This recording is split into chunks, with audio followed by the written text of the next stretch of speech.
ఊళ్ళల్లో ఎక్కడ స్థలం ఉంటే చూడండియా, మనకు ఇష్టంగా మన వాళ్ళకి చేయాలా, అంతా పేదపెట్టలు బీసీలు మన గూడులో పెడితే మనకు మంచిది.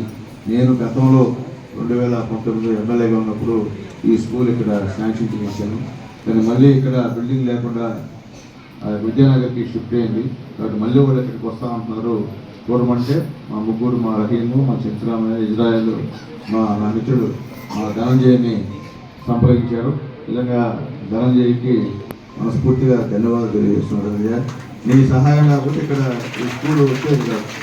వాళ్ళందరూ ఆ రోజు పట్టుబట్టి నీతో మాట్లాడి ఈ యొక్క స్కూల్ని మా బిడ్డలకి పేద బిడ్డలకి ఇచ్చినందుకు మనస్ఫూర్తిగా ధన్యవాదాలు తెలియజేస్తున్నాను. అలాగే పెద్దలు మా పార్టీ పట్టణాధ్యక్షులు తులసి శ్రీనానికి, అలాగే మా రహీంకి, మా శంకరామయ్యకి, మా కార్యదర్శి మా హరికి, అట్లాగే ఇక్కడ మా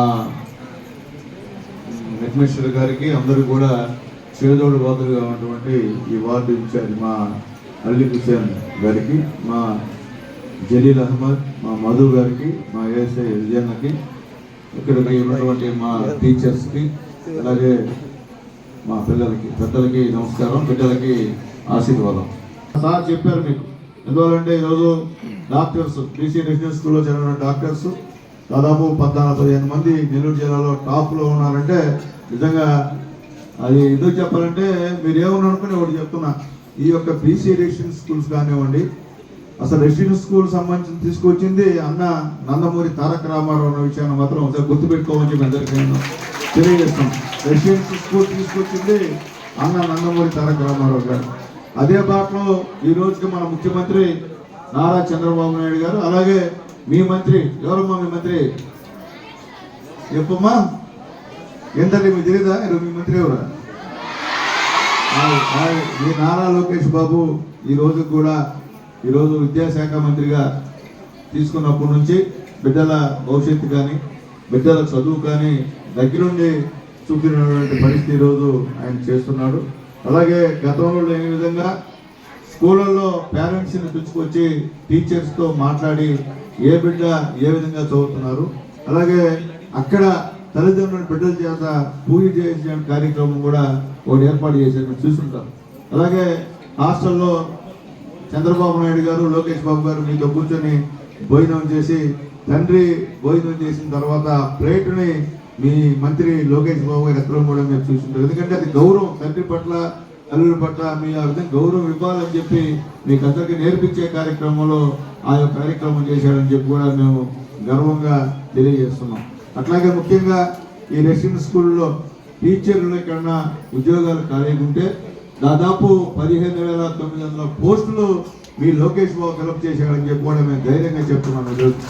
ఎందుకంటే ఊరికే మంత్రి పదవి చేపట్టడం కాదు, ఎక్కడ ఏ సమస్య ఉంది, ఈ యొక్క స్కూళ్ళల్లో టీచర్స్ కొడుతుంటే ఎవరు గత 5 సంవత్సరాల్లో ఎవరు కూడా ఫిలప్ చేయాల.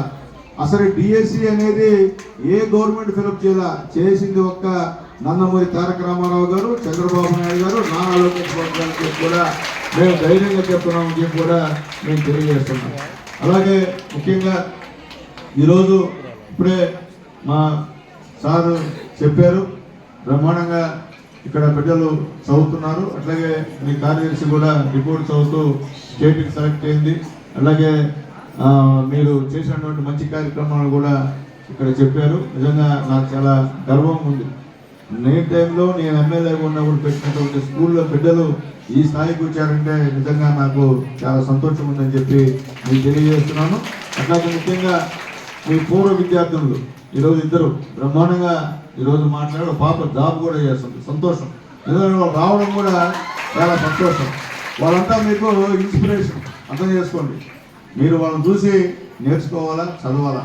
ఏదో ఎమ్మెల్యే గారు వచ్చారు చెప్తున్నారు, మీటింగ్ చేస్తున్నారు, ఏదో సార్ వచ్చారు చెప్పారు, మేడం గారు చెప్పారు కాదు. మీరు కూడా టీచర్స్ కూడా రిక్వెస్ట్ చేస్తున్నామ్మా, బిడ్డల్ని బాగా చదివించండి, మీరు కూడా బాగా చదవాలమ్మా. ఎందుకంటే నా బాధ్యత, నా దగ్గరికి మా వాళ్ళు నన్ను గెలిపించినటువంటి పేదవాళ్ళు కోటేశ్వర వాళ్ళకి దగ్గర ఎక్కడికి చేస్తారు సార్, మా వాళ్ళు ఎవరు పెట్టుకోలేకనే ఇట్లాంటి స్కూల్లో చేస్తారు. ఇప్పుడే పాప చెప్పింది, ఎక్కడ కార్పొరేట్ స్కూల్కి తీసిపోకుండా ఇక్కడ భోజనాలు ఉండడం కానివ్వండి, తరగతి గదులు ఉండడం కానివ్వండి, స్టాఫ్ ఉండడం కానీ ఉంది మాకు, అదే మాకు లెక్క కాదు, మాదే బ్రహ్మాండం అని చెప్పి ఈరోజు చెప్పారు. ఓడిపోయినందుకు చాలా సంతోషమని చెప్పి నేను తెలియజేస్తున్నా.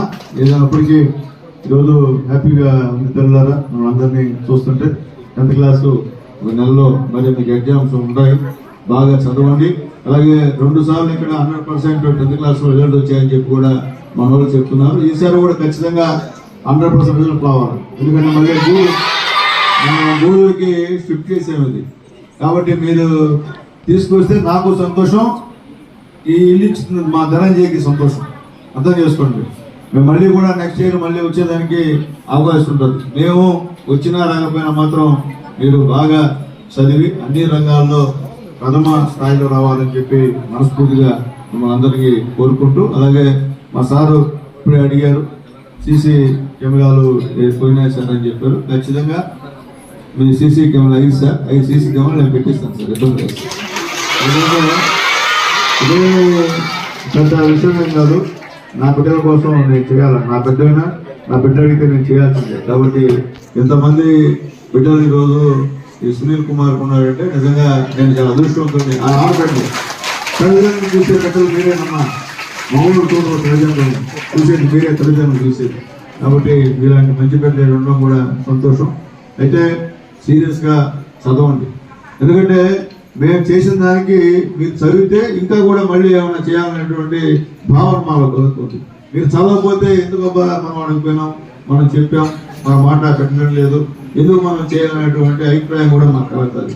అది రానికుండా నేను కానీ, మీ కమిషనర్ గారు కానీ, మీ ప్రిన్సిపాల్ గారు కానీ మీ పైన నమ్మకంతో, అలాగే మీ టీచర్స్, మీ స్టాఫ్ సిన్సియర్గా మీకు చెప్తున్నారు కాబట్టి 2 సార్లు 100% ఇక్కడ సాధించామంటే మీ స్టాఫ్ గొప్పతనం. వాళ్ళు ఇప్పుడే చెప్తున్నారు చాలా మంచి స్టాఫ్ అని. నిజంగా ధన్యవాదాలమ్మా. చేయటమ్మా పుణ్యం. మా పేద బిడ్డలని మంచి స్థాయికి తీసుకొస్తే మీ అందరూ కూడా, మీ కుటుంబాలు కూడా బ్రహ్మాండం ఉంటే దేవుడు కూడా మీ కుటుంబాన్ని ఆశీర్వదిస్తారమ్మా. వాళ్ళు బాగుంటే మీకు ఆశీర్వాదం అని చెప్పి కూడా మీ అందరికీ తెలియజేస్తూ